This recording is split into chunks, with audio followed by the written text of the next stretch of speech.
یہ رعایا ہے، یہ پورا ملک ہے،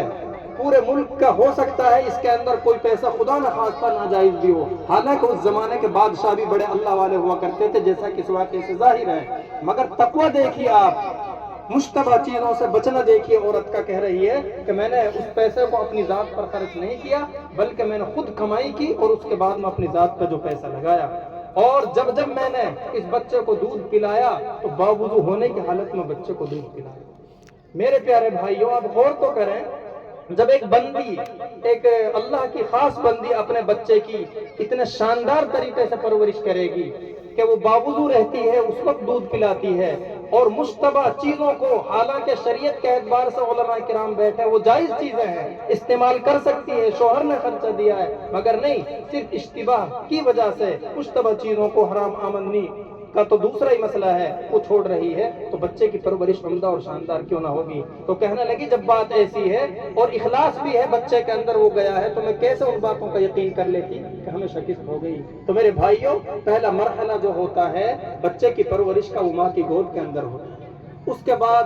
دوسرا نمبر وہی ہے جیسا کہ میں نے ابھی ذکر کیا، مکتب کے اندر ڈال دیا جاتا ہے، وہاں پر وہ تعلیم حاصل کرتا ہے۔ تیسرا اور آخری مرتبہ تعلیم حاصل کرنے کا ظاہراً پھر آپ کے جو مدارس ہیں جہاں بڑے بچے پڑھائے جاتے ہیں، اور اسی طرح دوسرے لفظوں میں کہیے کالج اور یونیورسٹیاں ہیں، وہاں بڑے بڑے بچے پڑھائے جاتے ہیں۔ لیکن انہی تین پر بات ختم نہیں ہو جاتی۔ الحمدللہ تعلیم کے اس دور میں اتنے ذرائع ہیں کہ کوئی کہہ کر کے بھی منع نہیں کر سکتا۔ اگر کوئی بوڑھا ہو چکا ہے، زندگی گزر گئی، تعلیم حاصل نہیں کی، بنیادی نماز کے مسائل تک بھی یاد نہیں ہے، نماز پڑھنا صحیح نہیں آتا، تو میرے بھائیو چوتھا طریقہ اس کے لیے یہی ہے، اللہ کروڑہ رحمت نازل فرمائے حضرت جی مولانا شاہ محمد الیاس صاحب رحمۃ اللہ علیہ پر، کہ آپ نے ایک طریقہ جاری کر دیا، دعوت و تبلیغ کا طریقہ۔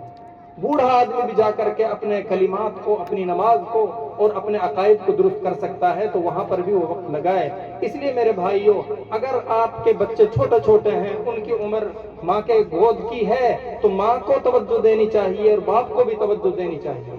اور اگر وہ کچھ بڑے ہو چکے ہیں کہ مکتب میں ڈالا جائے، چاہے یہ مکتب ہو یا آپ کی بستی کا کوئی اور دوسرا مکتب ہو، بعض لوگ بڑی جلدی سے یوں کہہ دیتے ہیں کہ بھئی پینٹ پہ مدرسہ کھلا پڑا اور مکتب کھلے پڑے۔ بھائیوں، آپ کو تو خوش ہونا چاہیے۔ مجھے ایک بات یاد آئی، قرآن پاک میں اللہ نے جہاں جہاں قوموں کو ہلاک کرنے کا ذکر کیا ہے کہ بھئی فلاں بستی کو، عاد و سمود کو ہلاک کر دیا، مدین والوں کو ہلاک کر دیا، عذاب مختلف طرح کے آئے، کسی پر آسمان سے فرشتے نے چیخ ماری تو وہ سب کے سب بہرے ہو کر کے ختم ہو گئے، کہیں نیچے سے زلزلہ آیا تو وہ ختم ہو گئے۔ بعض قومیں ایسی بھی ہیں کہ اللہ پاک نے بادل پیدا فرمایا، ظاہر فرمایا، اور بادل میں سے پھر جو ہے لوگ وہاں بادل کے نیچے جمع ہوئے تو اللہ پاک نے بارش جو کی وہ بجائے پانی کے آگ کی بارش کر دی۔ طریقے مختلف ہیں، اللہ نے عذاب دیے ہیں، مگر وہ عذاب ان لوگوں پر آئے جہاں جہاں اس طرح کے واقعات قرآن پاک میں موجود ہیں۔ علماء کرام جانتے ہیں کہ اللہ فرماتا ہے کہ یہ سب اس وجہ سے ہے کہ انہوں نے ہمارے انبیاء کی تکذیب کی۔ مکے والوں سے بھی کہا گیا کہ تمہارے پاس میں نے یہ پیغمبر محمد صلی اللہ علیہ وسلم اور ان سے پہلے لوگوں کے پاس جو ان کے پیغمبر آئے تھے، اس کے بھیجنے کی مین وجہ یہ ہے کہیں تم آخرت میں جا کر کے یوں نہ کہو ہمیں کوئی سکھانے والا نہیں تھا، ہمیں کوئی بتانے والا نہیں تھا، کسی نے ہمیں نہیں سمجھایا کہ ہمیں زندگی کیسے گزارنی ہے۔ تو میرے بھائیوں، قرآن کی اس آیت کو، اس پس منظر کو آپ مدارس سے، دینی درسگاہوں سے جوڑ کر کے دیکھیں تو آپ کو بھی کوئی موقع نہیں ملے گا کہ جگہ جگہ قدم قدم پر الحمدللہ مسجدیں بھی موجود ہیں، مدارس بھی موجود ہیں اور مکاتب بھی موجود ہیں، تاکہ بعد میں چل کر کے آپ کو یہ کہنے کا موقع نہ ملے کہ جی ہمارے یہاں تو مکتبی نہیں تھا،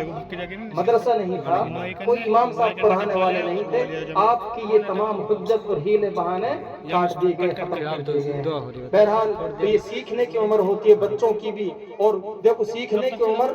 میں نے جیسا کہ ذکر کیا وہ کوئی محدود نہیں ہے، وہ آدمی بڑھاپے کے اندر بھی دینی تعلیم حاصل کر سکتا ہے، جیسا کہ اس کے لیے جماعت کا طریقہ ہے۔ خیر بات لمبی ہو رہی ہے،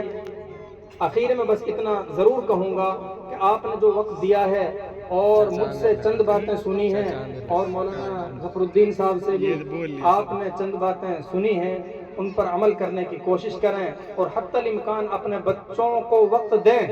ان کی عمدہ تربیت کریں اور ان کو خاص طور پہ دینی تعلیم حاصل کرنے کے لیے مدارس میں ڈالیں۔ اس کے بعد میں جب ان کی دینی پرورش ہوگی انشاءاللہ بعد کی زندگی بھی اچھی اور شاندار گزرے گی۔ اللہ پاک کہنے سننے سے زیادہ عمل کرنے کی توفیق عطا فرمائے۔ وآخر دعوانا الحمدللہ رب العالمین۔